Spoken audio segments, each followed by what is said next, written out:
Go. All right. So, hello everybody, and welcome. I am Mike Southern, and I will be beginning a landscape month here on the Michael's channel, and we're going to be doing this. All of these this month of November will be done in acrylic. So I will go over that supply list in a moment.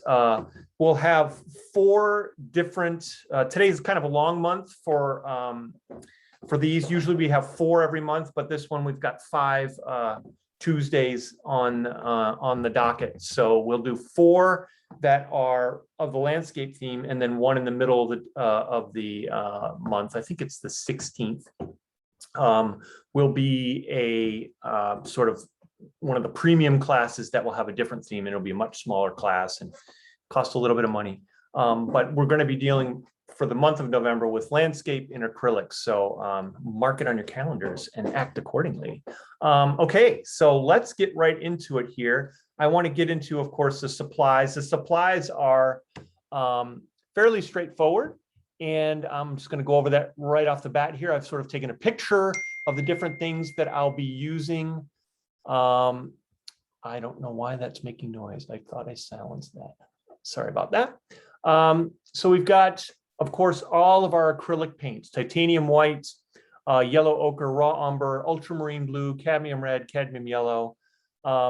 Those, once again, those are just a guideline. If you've got your own set and you've got more, that's great. But I just always have the three primaries: red, yellow, and blue, and then a couple of earth tones. And then, of course, white and black too. I've got black here, but I didn't put that on the list. So you've got that. I tend to mix my own black, so I don't put it down on the list. But it's a useful color, and if you've got it, absolutely use it. Okay, and then of course, cotton rag or paper towels, some tape for me anyway to tape down my canvas in this case today, and then a container for water, a variety of oil paint brushes, flats and filberts and rounds are probably going to be the most useful, and I can go over that in a second if people have questions about that. And then, of course, you're painting what you're going to be painting on. And in my case, that's canvas, but you can use wood or paper. Whatever you do end up using, though, it's always good to give whatever surface you're painting on a coat of gesso. And gesso is basically like a titanium white acrylic paint, but it's got a little bit more of an absorbency to it than a regular acrylic wood.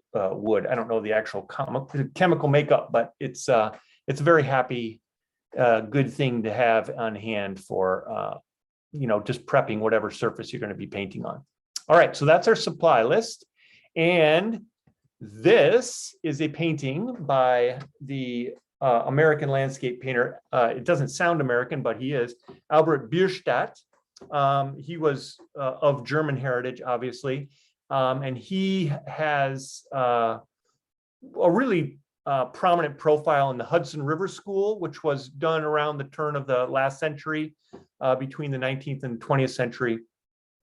Painted mainly landscapes, was known for painting out west, whereas the Hudson River School was in the Hudson River of New York.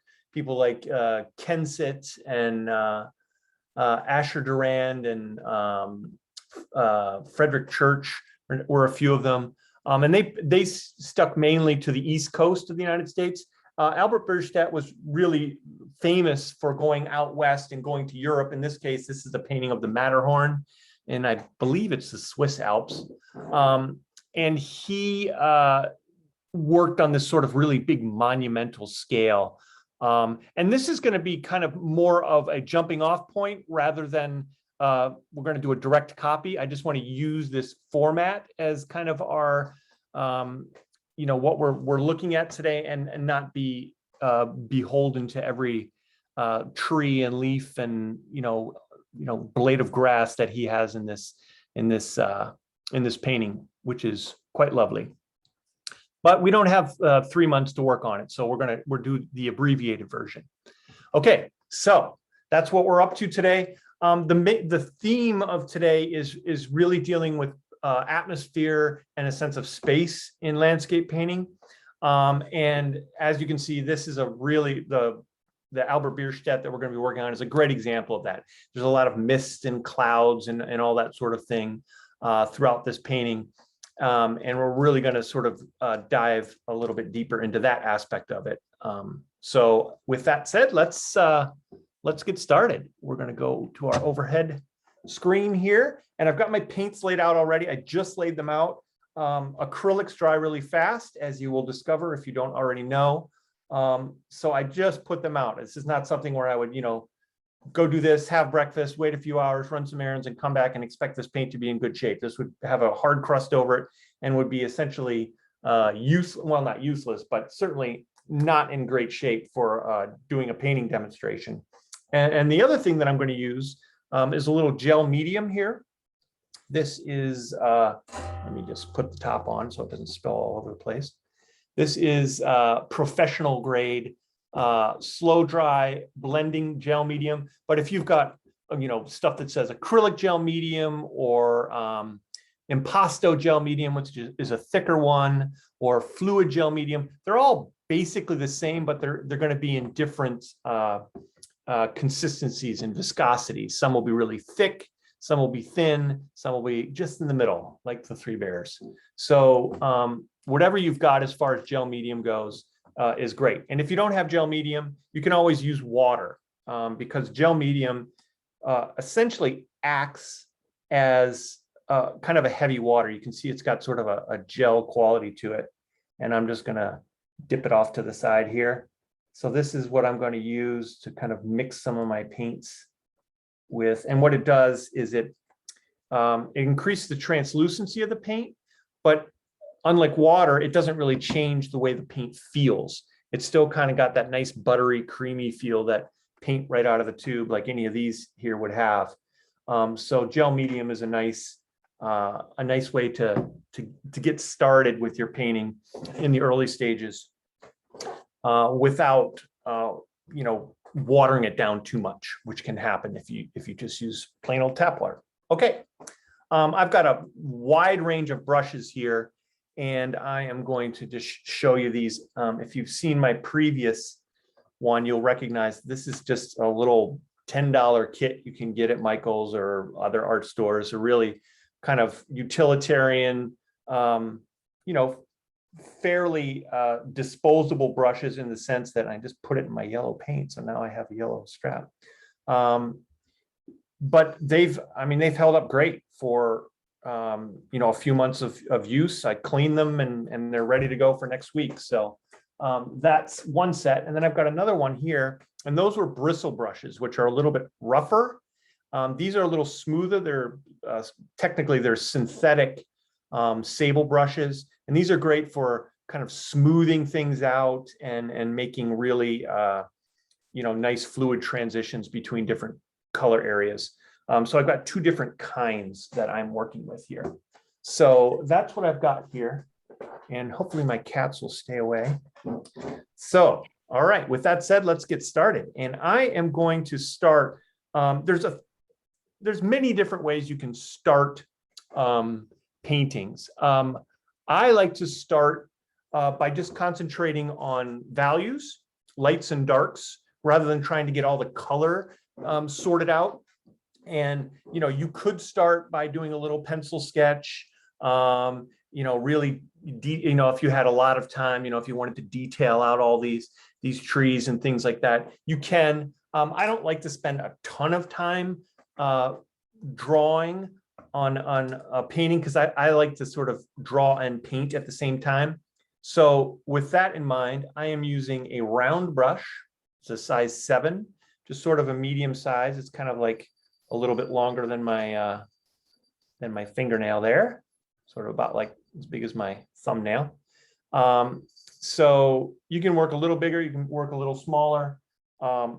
This is just something I feel comfortable with. It's really just kind of a personal preference. I am going to wet the brush a little bit to start with, just to give it a little bit of fluidity to it. Put a little bit of this medium on as well.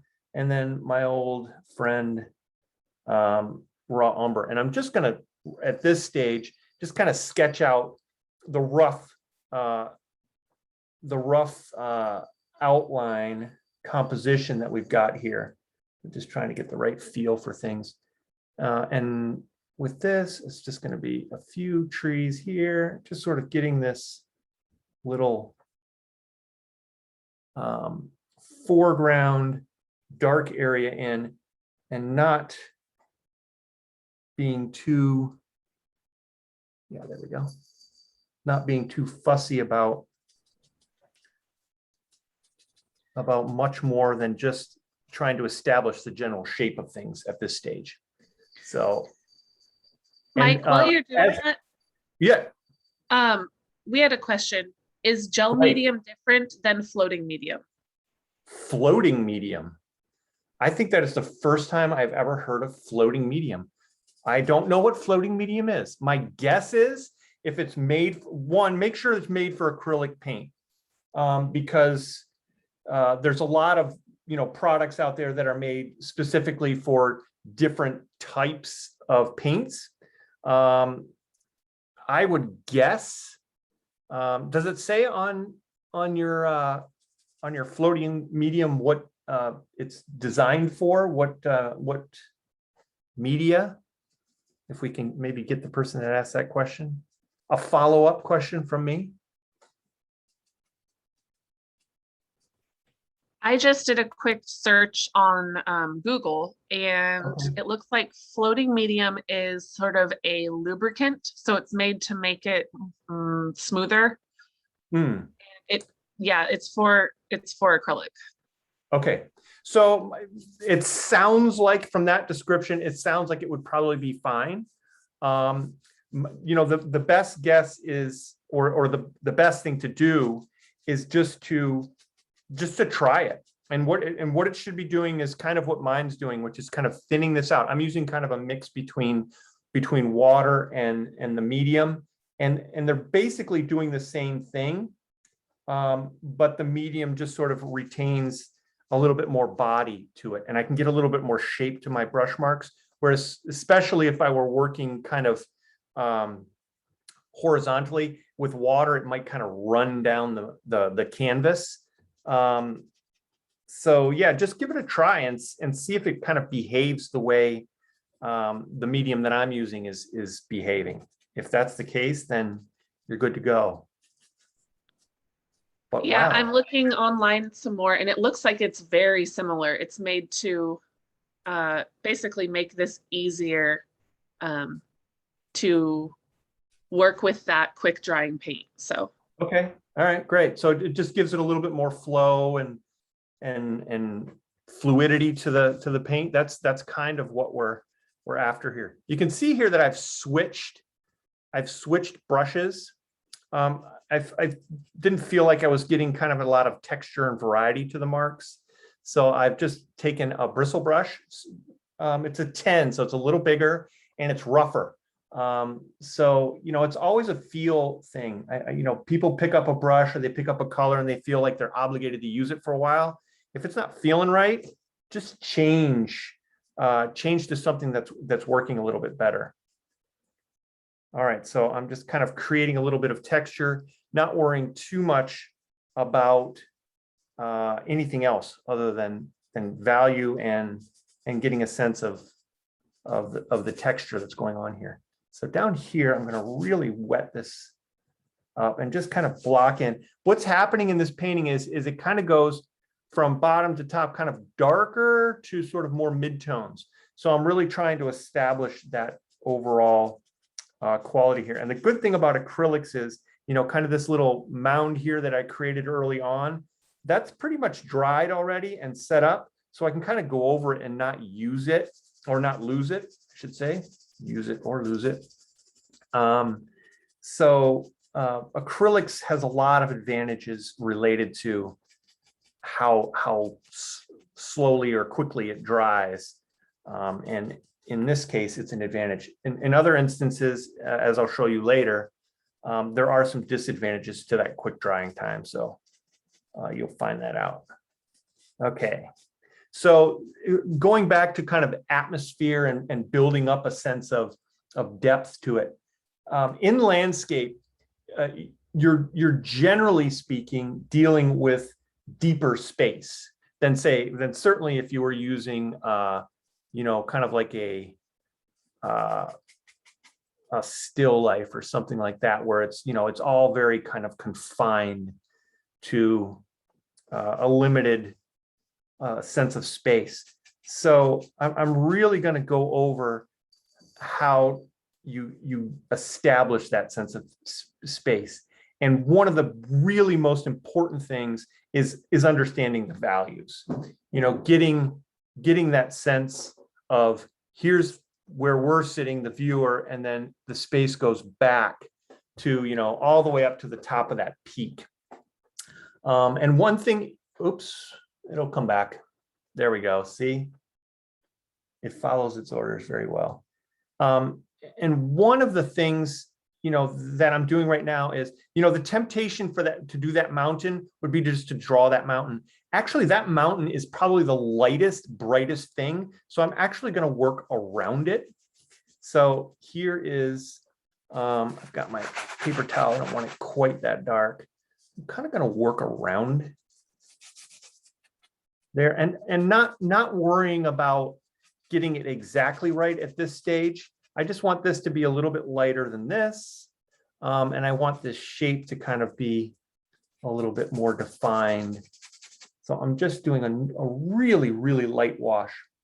And yeah, I didn't mention in the very beginning about questions, but I am one of the most fun things about these is getting people's questions, because you're all going to have particular problems or issues that are going well or bad for you, and feel free to just put them in the chat, and we'll get to those as quick as we can. Speaking of, I'm sorry if I missed it in the beginning, but we did have some questions about how you prepped this. Is it you're using paper? Yes. Oh yes. No, this is canvas. Yes, this is canvas. Oh, it's canvas. Okay, and then you gessoed it, and then did you apply an acrylic paint over the top to get that color? I did. Yes, I did. And this yellow here was put on before I started painting, and it was yellow ochre thinned out with some water, and that's basically it. And you don't have to do that, but if you want to, it's a really good way to kind of get rid of the sorry, I was letting my cat out the slide door there. It's a really good way to get rid of the brightness of that white that is can often you have a harder time reading color with a really bright background like that. So that's why I do it. And the color really in the background doesn't matter. This one I was thinking about, I'm like, I should probably make this a little bit redder, but I'll just try and manipulate that as we go along here. So you can kind of pick up on what color you're mainly going to be using. And if this were sort of more of maybe a night scene or a little bit darker, maybe you do something that's blue. There's some, I think, not this painter, but another painter from the Hudson River School did a really sort of famous monumental painting of a volcano down in South America. And that would have been a good one maybe to do in red, because there's a lot of really kind of bold, bright, warm passages in that painting, and that would have made a lot of sense. All right, so now you can start to see, like, this is closer to us. This is sort of in the midground, and then this is in the background. So I'm kind of creating this tonal shift, darker in the foreground, sort of middle tone here, and then much lighter tones around here. And I'm just going to do a little bit of a reiteration now. So I'm switching brushes, being a little bit more, because this dries really quick. I mean, I still got some fingerprints in here, and finger painting in acrylics is actually can be good, because it's every tool that you use creates a different texture, and using a brush creates one thing. Using if you want to sort of push your paint around with a little chipboard here. There's lots of different things you can use. So don't feel confined to paintbrushes. So now I'm just going to come in here and really kind of establish some more of these darks. And once again, color at this point is not, not my priority. Although if I wanted to, I could take a little bit of this and add some blue to it. And I'll just do that just as a demonstration. And that will make basically a darker value. Blue and I think this is, what is this? Ultramarine blue, or is this cobalt? This ultramarine blue, which is a very common blue, and raw umber mixed together, kind of make a nice neutral black. It's one that I mix up all the time. And you can try that, or you can just use a little, instead of this, you could add some black as well. Both will work. I like to add a little color when I'm doing this stage. It's not really a monumentally different one, but it is something that kind of breaks up the monotony of the. All right, we've got another question for you, Mike. All right, I'm ready. If there's an area that gets too dark and the paint has dried, is there a way to lighten the area or even remove the color? Not really to remove it, but you can certainly just paint over it. I mean, when I get a situation, like let's just say, I made a mistake and this needed to go, I would try and mix this paint, like, right here. So maybe some white and some yellow ochre, because that's what it is. It's, the yellow that I've used to create this tone, and then the white of the canvas underneath it. And I would just cover it up. And with acrylics, that's particularly relevant because it'll dry very quickly. So, maybe while I'm doing this, just sort of establishing these dark foreground shapes, and, you can do that and then come back to it. And in 5-10 minutes, it'll be dry, and then you can just do whatever you want right over top of it. So that's yet another nice feature with acrylics involving that drying time. There we go. All right, so I'm not going to be too detailed on here because once again, we just only have a certain amount of time. I'm just trying to block in and really kind of establish this foreground dark area. So with this brush, I'm able to get a little bit more specific than with that bigger one.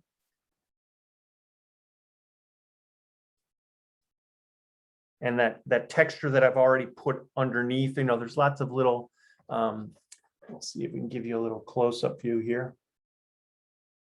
Come on, behave. Doesn't want to do it.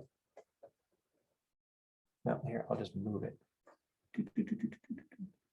There's lots of little sort of hints of trees or something right here. There's a little, looks like a little pine conifer tree right here. And I'm just kind of blocking it in. I'm not coming in and, doing the really specific stuff, just trying to kind of suggest a little bit of texture. If I have more time, I'd maybe come in and be a little bit more bold with it. But in this particular case, I'm just trying to be a generalist for the sake of all of us. All right, so let's try this a little bit more, add a little more medium. Maybe I'll throw in some black here just to show you the range of possibilities. So you can see the blue, well, I can see it, maybe there's the blue, the black, and the brown sort of create this, subtle differentiation between all the darks that you have in there. Just relying on one color to do everything, that can be tough sometimes. So, feel free to mix sort of a little triad of darks here with black, brown, and blue. It does help. It makes the painting more interesting. I mean, your eye sees things that, you can't explain why, why did I like that painting better than this painting? And it might be because you know, these subtle range of darks are just adding a little bit of kind of visual interest to how you're perceiving it. And you can't put it into words. I mean, if you could, this would be poetry and we wouldn't be painting. It's a different medium. It's a visual medium. And sometimes it's hard to figure out why you like certain things visually and others don't do as much to you.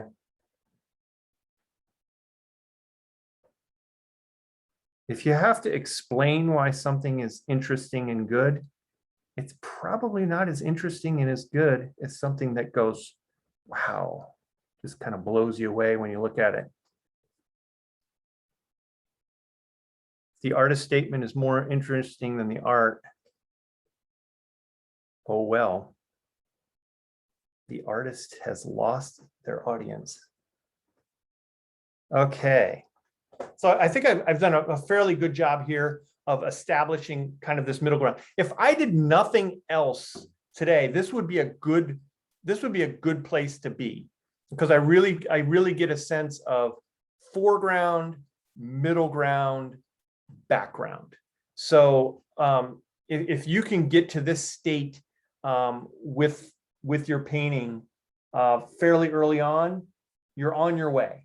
If it's still looking a little flat or uninteresting, then maybe just spend a little more time on this state. You can always do it at different states, but you know, if you get it taken care of early on, it generally makes what you're going to do later on a little bit easier to manage.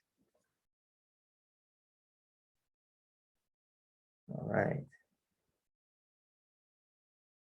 So using sort of a healthy mix of water and medium, and really as I go further in space in the painting, so now more water, I'm going to probably end up using a little bit more water. This is maybe a little bit dark. So let's just push that around. That's pretty good. Trying to unify things a little bit here. Okay.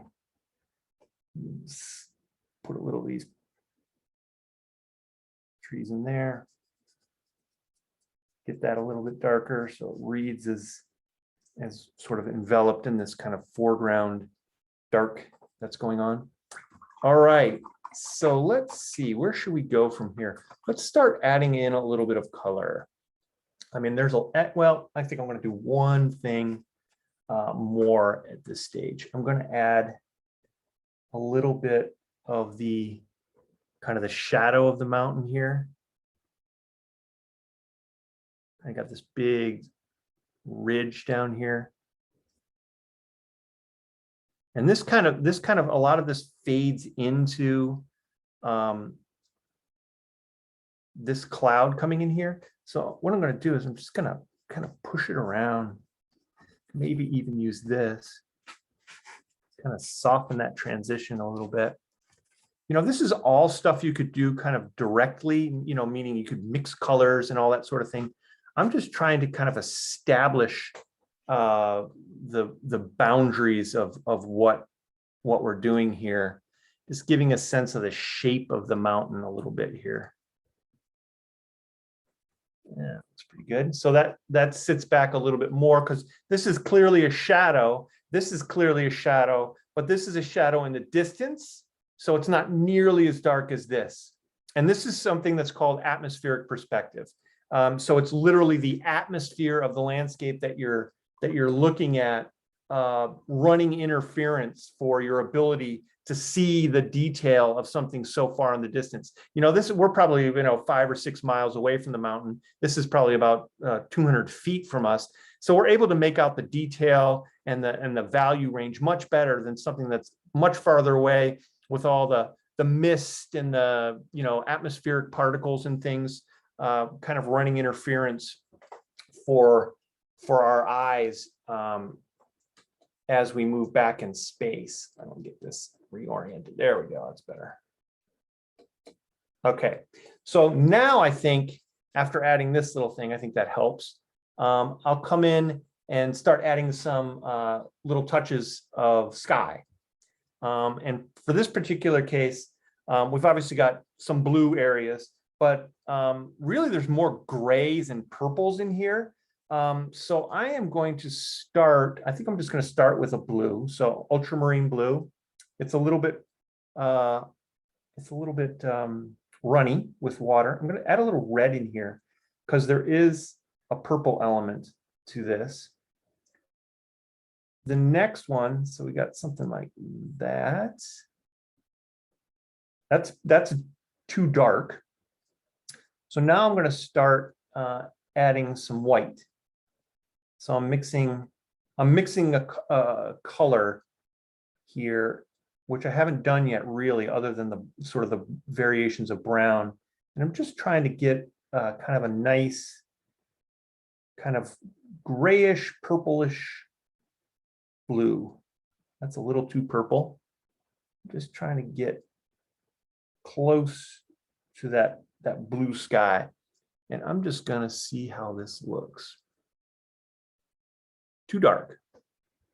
So add some white. Did I add too much? Let's find out. I think we might be in the ballpark with that. And now what I'm going to do is I'm just going to sort of make my own sky. I'm not going to be beholden to all the little clouds in here. But I am going to try and sort of stick to, you know, it's not going to be totally blue sky. There's going to be a lot of clouds and stuff. I'm going to work around that. So just adding a little touches here and there, and then I'm going to come back and sort of deal with the clouds and how they interact. So there was a lot more white in there than I thought, and that is almost always the case. You know, you always think, oh, I've got it figured out, and it's just like 2 or 3 degrees, just too dark. So it's really easy to kind of overdo it and overplay your hand with white, or underplay your hand, I guess would be the way to describe it.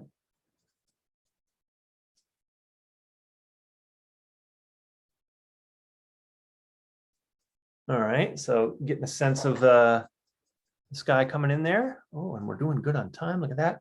All right, now from here, I feel like I've got, is there any other blue? Let's throw a little bit in there. Maybe throw a little bit up there.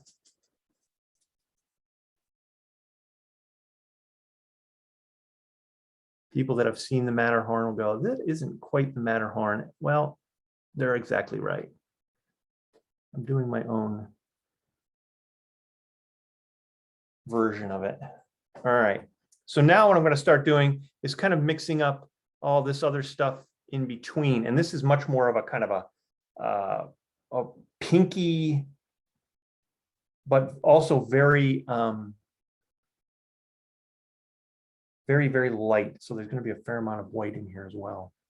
I think I'm going to start right, and I'm using a good amount of medium here too, because I want this to be kind of atmospheric, and I want all this to sort of tie in. That's too light, but I'll just start with it. Actually, I might even come in. This color seems like a really good match for that. I'm not worried about this at all because that's a really light color. I'm going to be able to color that up.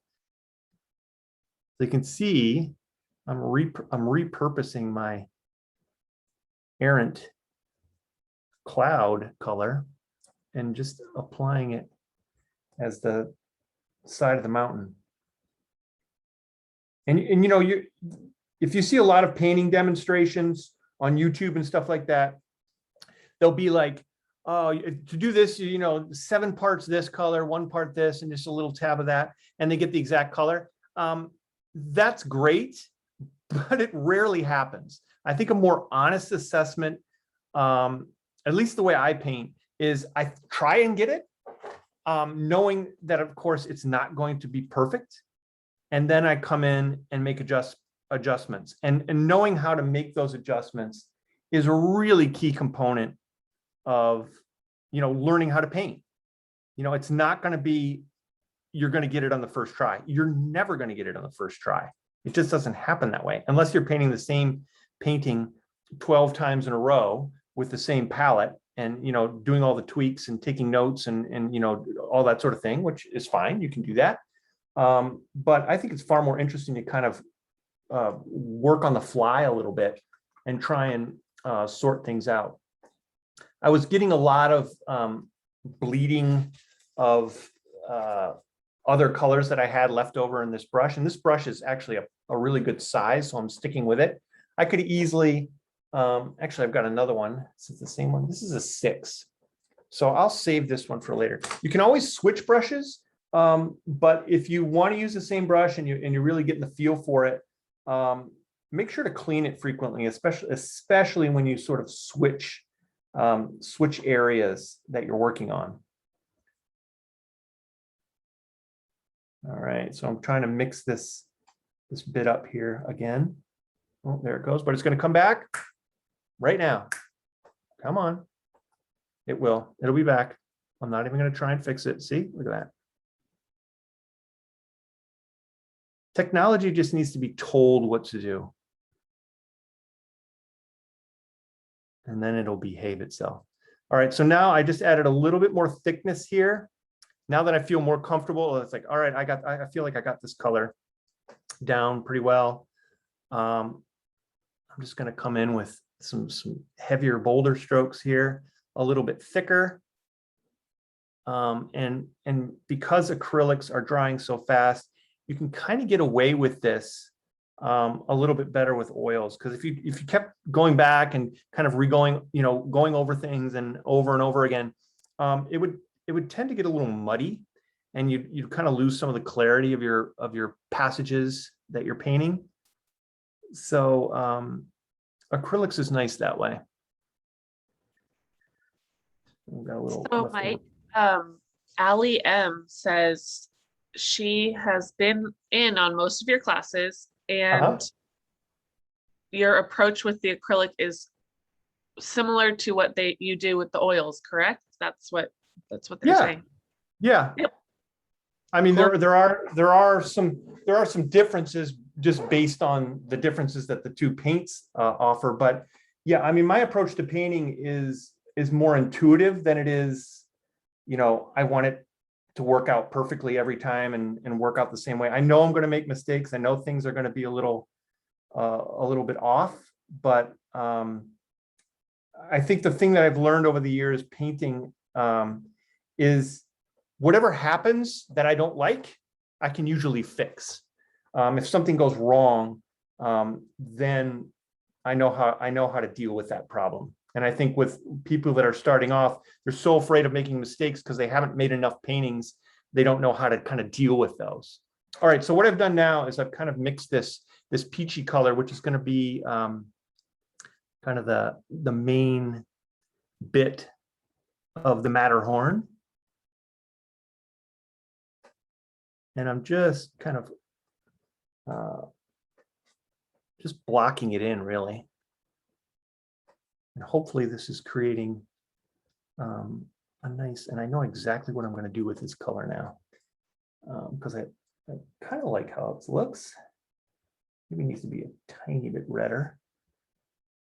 Yeah, especially down lower here, it's getting a little firmer and a little darker as you move down the mountain. Like it seems a little lighter up there in spots. So I'm just mixing kind of a red, making an orange, and then diluting that with some white.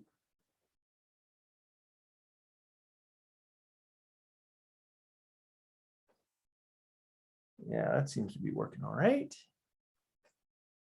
And then down here, there's kind of some darker areas. And these are, I'll just sort of add these in a little bit. And what's happening here as far as the atmosphere goes is you notice that as I've moved back into space, I'm using more kind of a pastel palette. So a softer palette with more whites in it. And that instantly kind of makes it more of lighter colors, because you're making tints of colors. Whenever you add white to a color, that's called a tint. So I'm creating that sense of space by really diluting the color with a lot of white. Let's see what else we got in here. I'll throw some of this little ridge right there. Maybe a little, just sort of giving it a hint of red, and then I'm probably gonna come in later with some darker colors in here. But what I noticed with this color, there's a lot of this kind of red alpine glow color in the sky as well. So what I'm gonna do is I'm gonna take a flat brush here, a bigger brush, probably something like this. So this is a flat brush.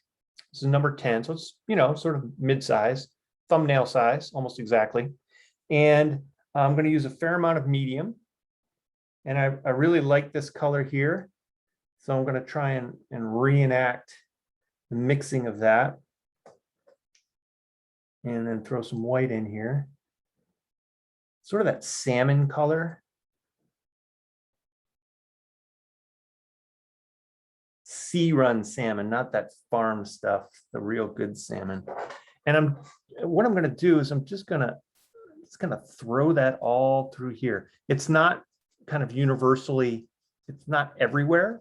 I'll put a little water in it, get a little more flow to it.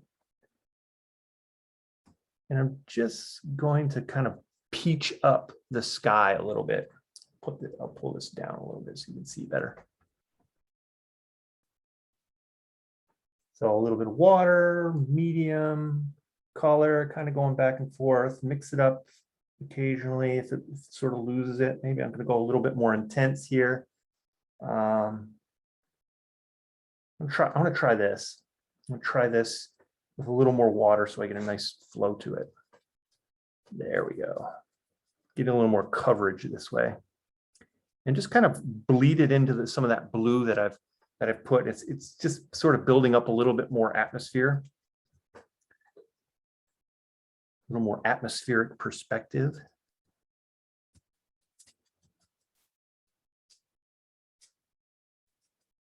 There we go. See over here, I had a little bit more white. Over here is a little less white. And I like that. I like that better. So I'm going to kind of take that approach. And so again, you know, I've sort of on the fly gone, all right, I had the white to start with, but I'm really going to lessen it and use it as a kind of a glaze, and let the water kind of dilute it instead of the medium. So I'm just sort of changing my tactics a little bit here. All this is going to get much darker on this side, but I'm just trying to kind of get an overall alpine glow going on here. And what I'm doing is essentially I'm applying a glaze over the entire painting. And a glaze is just sort of a thin, translucent coat of paint over kind of the underpainting that you've already established here. So this is kind of warming up my blue a little bit, if that's possible, integrating it a little bit into the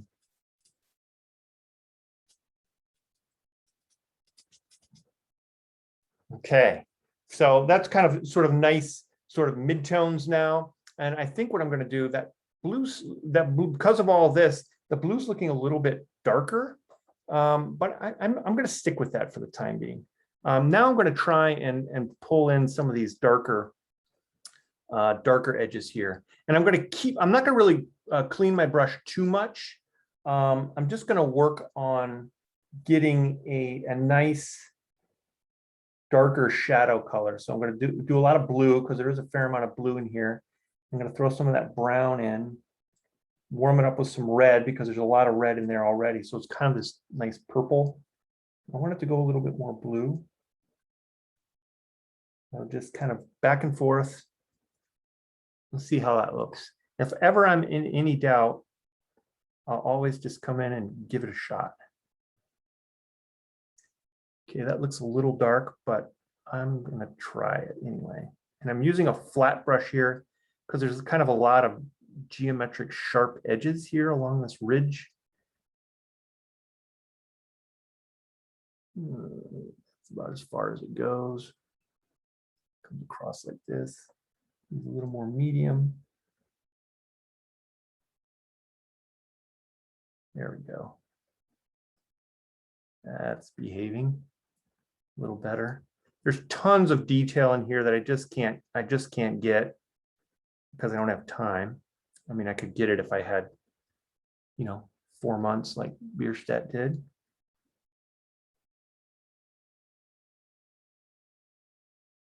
And this, I can actually darken this hill here.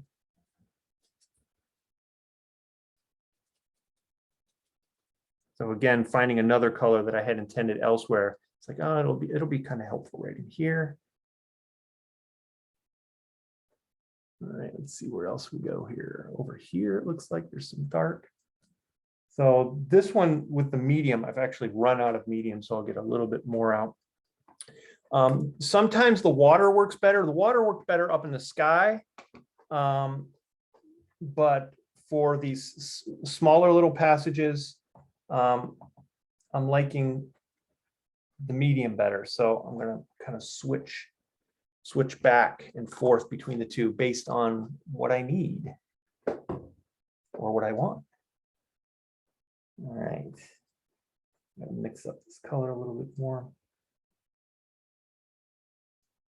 And the good thing is this is all drying as I'm sitting here doing this. There, it looks like it's actually a little bit warmer. So there's kind of a nice little ridge right there.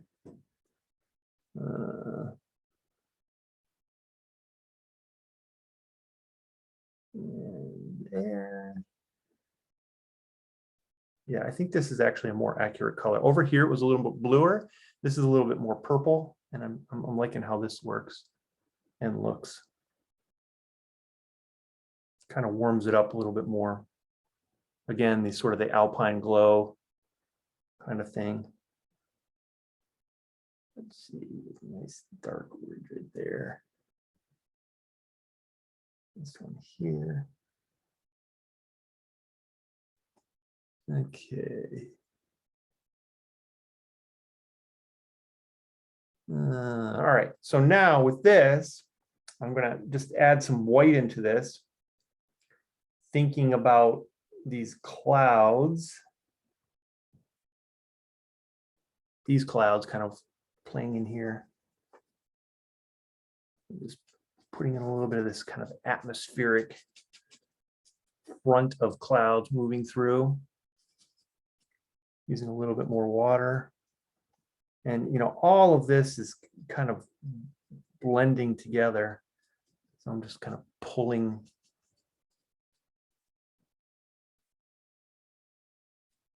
Just kind of pulling this cloud up into the range, the mountain range. Using a good amount of medium with this as well. Going back to a little bit more white.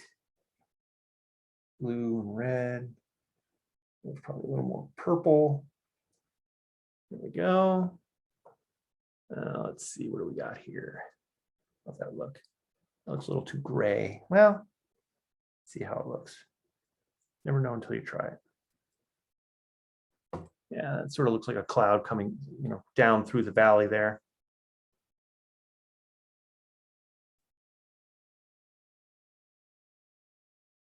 There's just so much subtlety in this painting that I'm just not going to be able to get in the time allowed. All right, and then bring some of this in here. Kind of the valley floor has got kind of this purple look to it. That seems to be working all right.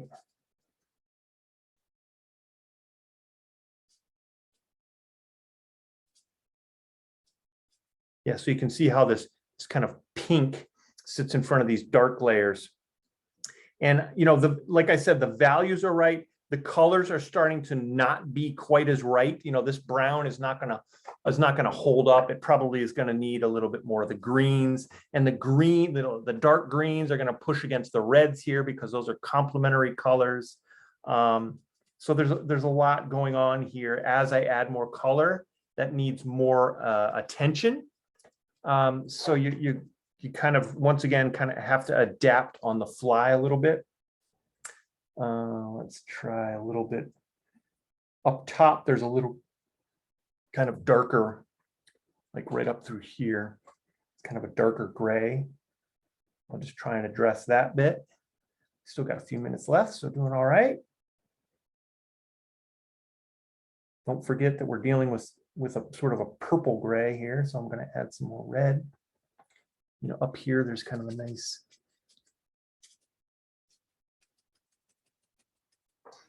medium in there.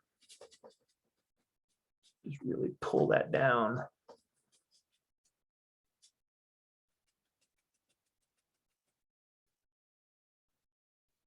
There's kind of this dark cloud up here is kind of acting as a little bit of a frame, like a stage setting.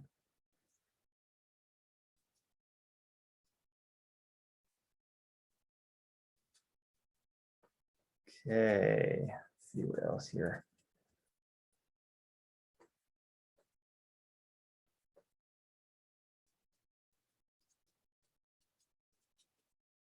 There we go. There's another darker one up here.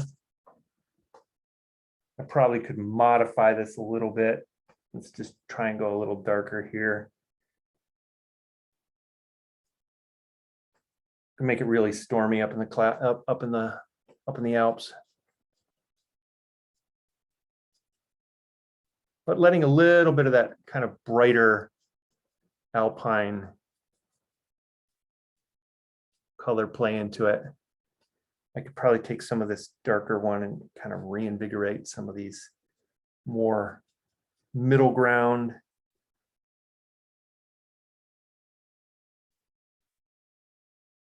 Sort of just defining things a little bit more. Kind of like this color, the way it's working there. So maybe throw a little bit of white in here. Once again, the more white I add, the more kind of atmosphere you're adding to that color. So kind of blued it up a little bit. Oh yeah, that's much better. I like that better. But that sort of original dark tone that I put in there is still evident in that. This is a better color now, but this better color is operating over essentially the correct value. So getting the dark and the light is a good place to start. And then, you know, kind of working that more nuanced color.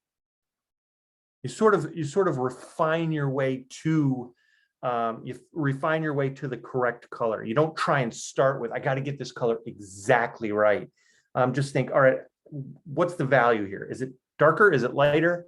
Operate on that first, and then worry about the color more, because it's much easier to find a color over top of, you know, something that's in the ballpark with the values, you know, with the values already established. So I'm just going to kind of dull some of this up here. Use a lot of medium. A lot of water. Let's kind of soften some of this a little bit.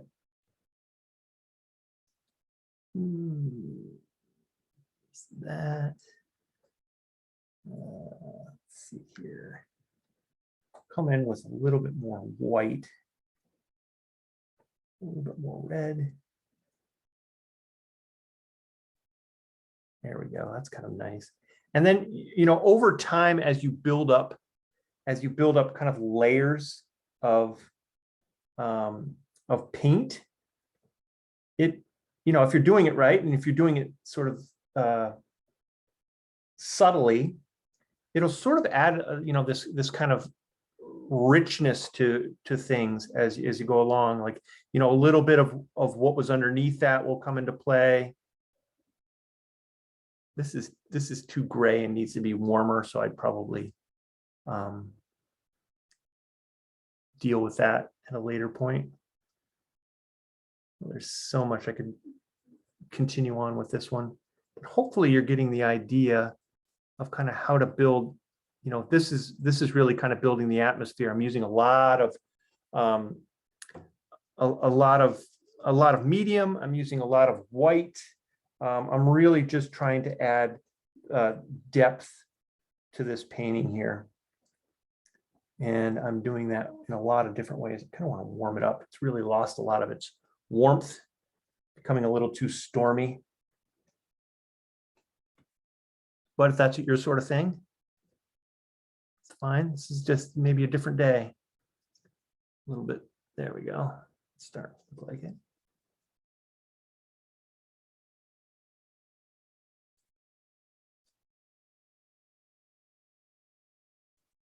Whites, a lot of white, a lot of medium, and layering, you know, just sort of building it up slowly but surely. And as things dry, it gets a little bit more interesting. You can already see with all this red that I put in here, how this brown has sort of turned to kind of a green. That just shows you kind of the power of what color can do. You know, because you've, you know, put all this red up here, this is reading, every ounce of green, every ounce of blue that was in there is coming out, because you've got that kind of reddish tint over top of it.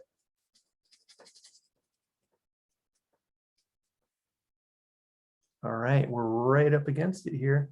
I could go on, and I'd love to, but I do want to get everybody a chance to have a look here. So, you know, the idea here is we've got sort of this nice like atmospheric cloud pushing up over here. This is definitely sort of sitting in the background. I could probably soften the edge here a little bit. It's maybe a little too dark along the ridge line. You know, there's lots of little tweaks I could make. This could get bluer. The overall value or the overall color or hue of this background, you know, basically from here up, could probably get a little warmer. But those are all things I could do kind of later on. I'll just try and do one quick one, really. Hopefully you'll be able to see a fairly dramatic example of it. Like if I wanted to take the peak of the mountain and just make it warmer, I could just take a red, just a straight red, maybe throw a little yellow in it, give it an orange, and you know, I'm diluting it with water, diluting it with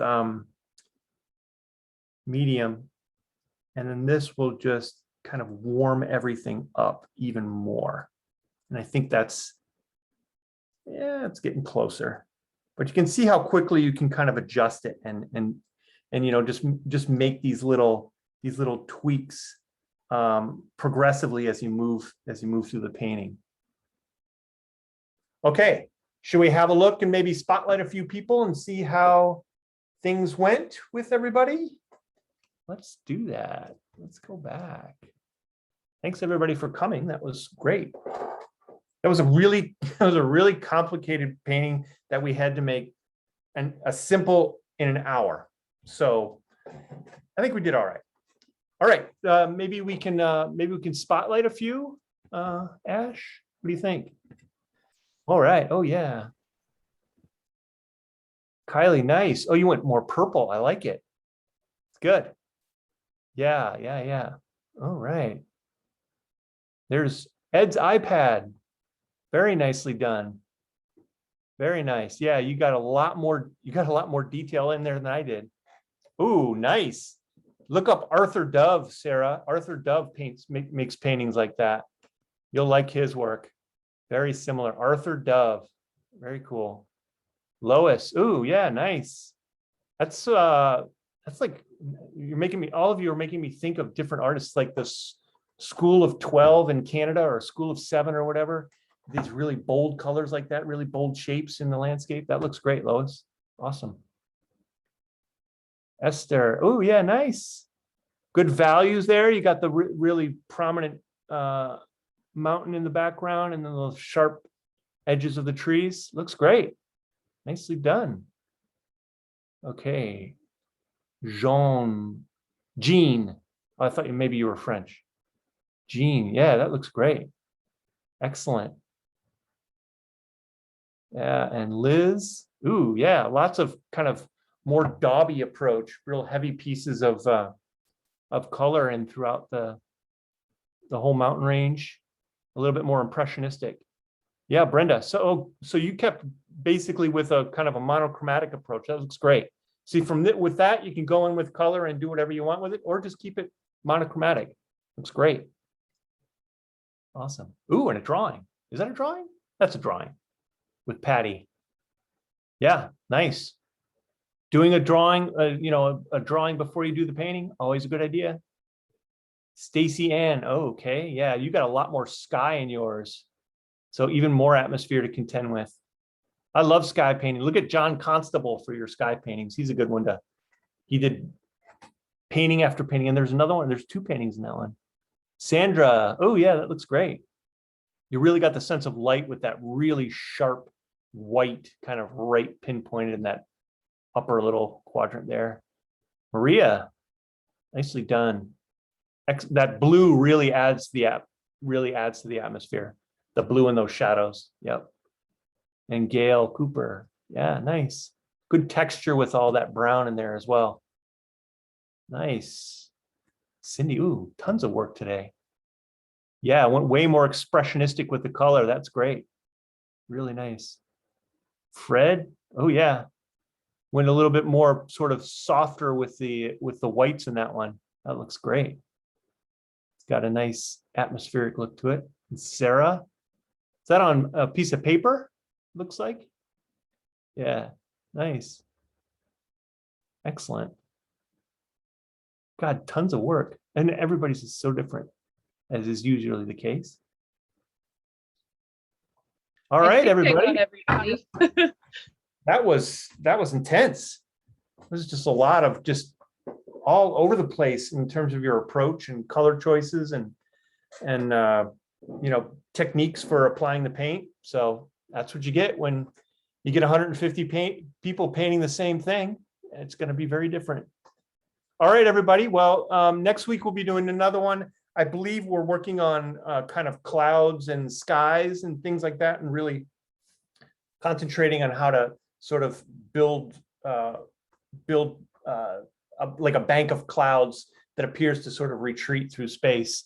This one's a little bit flatter, and this one will have more depth next week, and we'll really concentrate on that. So we'll look at that problem. All right. Thank you so much, everybody. And I look forward to seeing you next time. Have a great week. See you later.